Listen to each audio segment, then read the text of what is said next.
आज हम बात करेंगे ज़रा कश्मीर की, क्योंकि ज़ाहिर है कि अगर हम कश्मीर की बात ना करें तो ये तो पॉसिबल है नहीं, क्योंकि 70 साल से ऊपर हो गए हैं, लेकिन ये प्रॉब्लम उधर का उधर ही है, जिसकी वजह से भारत और पाकिस्तान दोनों के दरमियान एक टेंशन बनी रहती है, और वजह इसके कि हम किसी अच्छे पड़ोसी की तरह रह सकें वो पॉसिबल नहीं हो पा रहा, सिर्फ और सिर्फ इसी वजह से कि कश्मीर का जो इशू है उसको हम लोग सॉल्व करने में अभी तक नाकाम रहे हैं, दोनों साइड से, पाकिस्तान की साइड से भी और इंडिया की साइड से भी। दोनों लोग जो है वो अभी तक इसका ना कोई हल निकाल सके हैं और ना ही कोई ऐसी बात हो सकी है जिससे ये टेंशन जो है कम से कम हो सके। इस पे आज हम बात करेंगे। सबसे पहले हमारे साथ जो मेहमान है मैं उनका तारुफ करवा दूं। तो सबसे पहले मैं, क्योंकि याना हमारी मेहमान है, मैं याना आपकी तरफ चलती हूँ। आपको क्या लगता है याना कि क्या ये प्रॉब्लम कैसे सॉल्व हो सकता है? क्या कश्मीर में जो हम सुन रहे हैं, देख रहे हैं, लॉकडाउन चल रहा है बहुत अरसे से, उस बारे में आप क्या बताएं? देखिए, कुछ चीजें जरूरी होती हैं।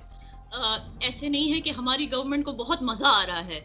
जो अब जैसे कोलैटरल डैमेजेस होती हैं, जैसे मिलिटेंट्स के इनकाउंटर में इनोसेंट लोगों के घर बर्बाद होते हैं, ऐसे नहीं है कि हमारी गवर्नमेंट ये सब देख नहीं रही है। ऐसे नहीं है कि जो इंटरनेट शट डाउन होते हैं वो हमें सताने के लिए या ऑपरेस करने के लिए किए जा रहे हैं, ऐसा कुछ नहीं है। आपको अगर पता होगा, जब एनकाउंटर होता है, और यूजुअली अब जैसे जितने भी एनकाउंटर हुए हैं उसमें से 90% तो सारे इन्फिल्ट्रेटर्स हैं जो आपके यहाँ से आए हैं, ट्रेनिंग लेके, जो भी लेकर, और हमारे यूथ को रेडिकलाइज करने के लिए, बजाय इसके कि उन्हें ये बोले कि आप हमारी उम्मा का हिस्सा हैं, आप लाइफ में आगे बढ़िए, शोहरत कमाइए, आप पेन्स उठाइए, बजाय इसके उन्हें कहा जाता है कि आप गन्स उठाइए। तो जो ये इन्फिल्ट्रेशंस होती हैं, इन्हें रोकने के लिए जो एनकाउंटर्स होते हैं उसमें इनोसेंट लोगों के घर बर्बाद होते हैं। ऐसे नहीं है कि गवर्नमेंट को इसका पता नहीं है, ऐसे नहीं है। लेकिन ये, अगर आप सचमुच चाहते हैं कि ये रुक जाए तो आपको इन्फिल्ट्रेशंस अपनी तरफ से रोकने की जरूरत है। ये नहीं कि आप हमेशा आप जो एक्सक्यूजेस देते रहते हो कि हमारे यहाँ तो कोई टेररिस्ट ही नहीं है। हर कोई जानता है कि आजाद कश्मीर में टेरर ट्रेनिंग कैंप्स है और वहीं से वो इन्फिल्ट्रेट होते रहते हैं, हर कोई जानता है। और हर कोई जानता है कि आप ये जो रोना रोते रहते हैं अगेंस्ट इंडिया, जो इंडिया का इमेज ग्लोबली आप खराब करते रहते हैं, इस तरह के काम करके आप हमारे यूथ को बहकाते रहते हैं हमारी कंट्री के अगेंस्ट, और हमारा यूथ इस तरह से अपना मुस्तकबिल खोते जा रहा है, हमारा जनरेशन खत्म होते जा रहा है इस कॉन्फ्लिक्ट को लेकर। तो अगर एज गुड नेबर्स जब आप कहते हो कि आपको इंडिया के साथ दोस्ती का रिश्ता कायम करना है, तो आपको ये बहकाने वाला काम, भड़काने वाला काम, ये सब आपको बंद करना चाहिए। आप लोग करते ये हैं कि पॉलिटिकल लेवल पे आप लोग हमारे यूथ को भड़काते हैं, और इंटरनली जो आपकी आर्मी है वो इस तरह की मिशंस करती हैं, गजवाए हिंद, वो मुझे बोलने भी नहीं आ रहा है वो क्या है, अंसार गजवातुल हिंद, पता नहीं क्या, ये इस तरह की मिशंस आपकी आर्मी स्पॉन्सर करती रहती है। और वहां से आप लोग पॉलिटिकल प्लेटफॉर्म पे जाकर वो सारे जो मीरपुर के जो सारे आजाद कश्मीरी, सो कॉल्ड आजाद कश्मीरी जो लंदन में है, वो वहां के प्लेटफॉर्म से चिल्लाते रहते हैं इंडिया के अगेंस्ट। आप एक तरफ से कहते हो कि we should be peaceful as neighbours, हमारे बीच दोस्ती का, हमारे दरमियान दोस्ती का रिश्ता होना चाहिए। तो जब आप किसी के अगेंस्ट इतना बात करेंगे ऑन अ ग्लोबल लेवल, और वो भी 90% तो आप झूठ ही बोलते हैं, ये तो मतलब कैसे कोई आईसिस की फोटो लेकर जिनीवा कन्वेंशन में जाके आपकी जो x foreign ministry spokes person जो भी थी, वो जाकर आईसिस की फोटो लेकर कहती है सब कश्मीर में हो रहा है। तो इस तरह का आप प्रोपेगेंडा ना करें। हम इट्स अ गुड थिंग कि आपको मुसलमानों का दर्द है, जो मुसलमान जिनके घर बर्बाद हो रहे हैं एनकाउंटर्स में, जो हमारे स्टूडेंट्स ठीक से पढ़ाई नहीं कर पा रहे हैं इंटरनेट बंद होने की वजह से, ये ठीक बात है। लेकिन जिस तरह से आप उन्हीं यूथ को भड़काते रहते हैं उन्हीं की कंट्री के अगेंस्ट, तो फिर आप कैसे कह सकते हैं कि आप अच्छे नेबर्स बनना चाहते हैं इंडिया के? तो कॉन्फ्लिक्ट आपके हाथ में, आपकी तरफ से, जब कॉन्फ्लिक्ट आपकी तरफ से खत्म होगा तब फिर ये कॉन्फ्लिक्ट खत्म होगा। आई थिंक ये सब it is in your hand. जिस कश्मीर में आप बैठ के अभी बात कर रही हैं, मुझे ये खबर है कि पिछले 24 घंटों में हमारे 9 बेटे वहाँ पे फिर शहीद कर दिए गए हुए हैं। आप ये बताएं कि ये मसला 30 साल से चला आ रहा है। अगर हिंदुस्तान की आर्मी पिछले 30 साल वहाँ पे अमन नहीं ला सकी, तो हिंदुस्तान को ये चाहिए कि अब भी इस होश के नाखल लें, और ये कश्मीरियों की आज़ादी को कोई नहीं रोक सकता। मैं ये फ़ख्र से कहता हूँ कि आप कश्मीर की बेटी हैं। जब कश्मीर आज़ाद होगा तो आपका भी वही राइट होगा जो एक मुसलमान का होगा, और आपका भी वही राइट होगा जो एक सिख का होगा। और ये कश्मीर सिर्फ कश्मीरियों का है।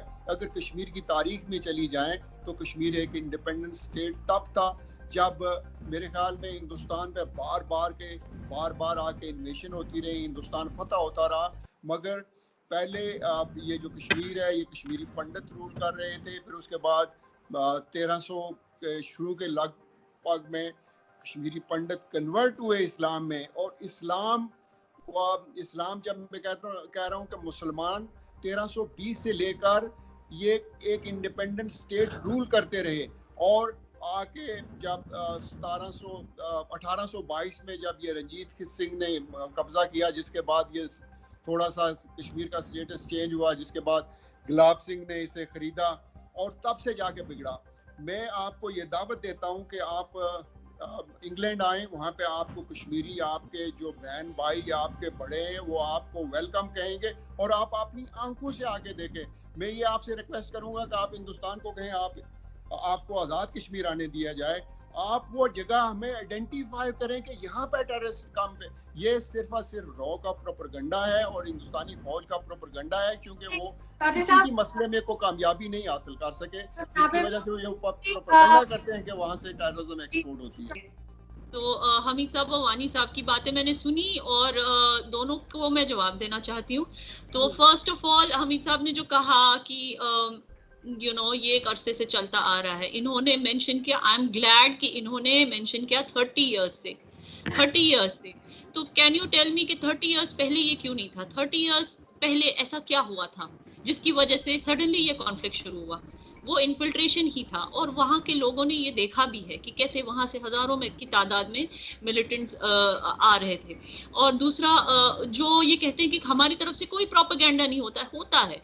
पहले सबसे बड़ा झूठ और सबसे बड़ा प्रोपेगेंडा यही है जो ये लोग कहते रहते हैं कि कश्मीर एक्चुअली इंडिया का हिस्सा है ही नहीं। जब ये मानते हैं कि एक एक्सेशन हुआ था, जब ये मानते हैं कि हिंदू राजा ने इंडिया को एक्सीड किया था, तो फिर ये कैसे कहते हैं ये 1300 की, हाउ कैन दे गो 1300 में ऐसा हुआ था, 1320 में ऐसा हुआ था, 14th सेंचुरी में? You can't do that just because किसी जगह पे मुस्लिम मेजॉरिटी है। इसका ये मतलब नहीं कि वहाँ की गवर्नेंस एक सेक्युलर गवर्नेंस नहीं हो सकती। इसका ये मतलब नहीं कि वहाँ की governance has to be a sharia or an Islamic governance. ऐसा तो जरूरी है नहीं।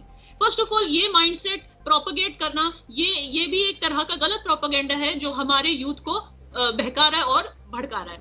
दूसरी सबसे बड़ा झूठ जो है वो ये है कि इनको लगता है कि जो रेफरेंडम की बात करते हैं, चलिए वैसे मैं रेफरेंडम के खिलाफ हूं क्योंकि I am very proud to be an Indian citizen, and अगर आजाद हो जाता है कश्मीर तो मुझे पता है कि मेरे कश्मीर के ऊपर कितना डेंजर आ सकता है।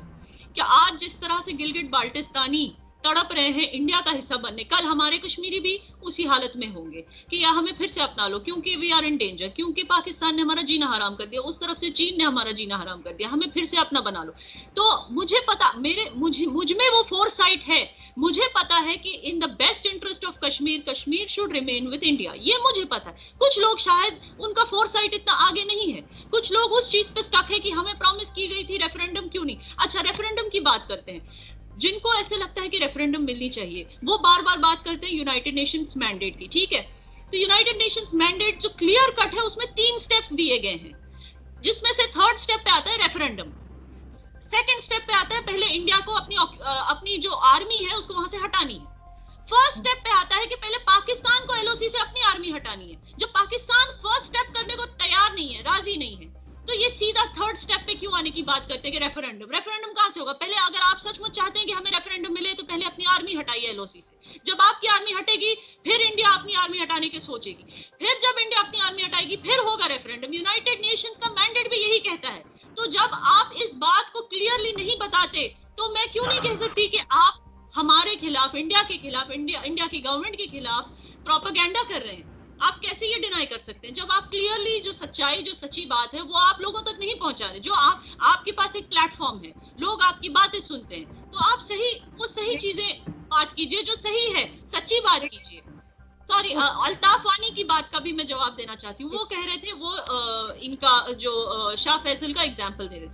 Shah Faisal Indian administrative services में उन्होंने टॉप किया, इंडिया ने उन्हें सहरा। अगर यहाँ पे मुसलमानों के खिलाफ कोई इस तरह की प्रॉब्लम्स होती कि मुसलमानों को राइट्स नहीं दिए जा रहे या ऐसे, तो इंडियन गवर्नमेंट खुले दिल से उन्हें ना इंडियन एडमिनिस्ट्रेटिव सर्विस ज्वाइन करने देती, ना एग्जाम देने देती, लेकिन उनको वो सारे हक मिले जो एक हिंदू आईएएस ऑफिसर को मिले। अब वो उनकी पॉलिटिकल एम्बिशन थी, जो उन्होंने अच्छा खासा जॉब छोड़ दिया, उनकी पॉलिटिकल एम्बिशन थी कि वो कश्मीर में जाके उनको जॉब छोड़ के उनको एक पॉलिटिकल ओहदा पाना था। उस ओहदे के लिए उन्होंने इस झूठ का साथ देना शुरू कर दिया। उन्होंने इस तरह बताना शुरू कर दिया कि कश्मीर में कोई नेशनलिस्ट है ही नहीं, हर कोई आजादी चाहता है, क्योंकि वो एक पॉलिटिकल एजेंडा था उनका, वो उनकी पॉलिटिकल एम्बिशन थी, जिसकी वजह से उन्होंने उस कंट्री को ठुकरा दिया जिसने उनको राइट्स दिए, उनको सक्सेस दिया, उनको एक ओहदे पे, एक पैमाने पे पहुंचाया। उस कंट्री को उन्होंने धोखा दिया। For me Shah Faisal is just a धोखेबाज, he is a traitor. For me Shah Faisal is not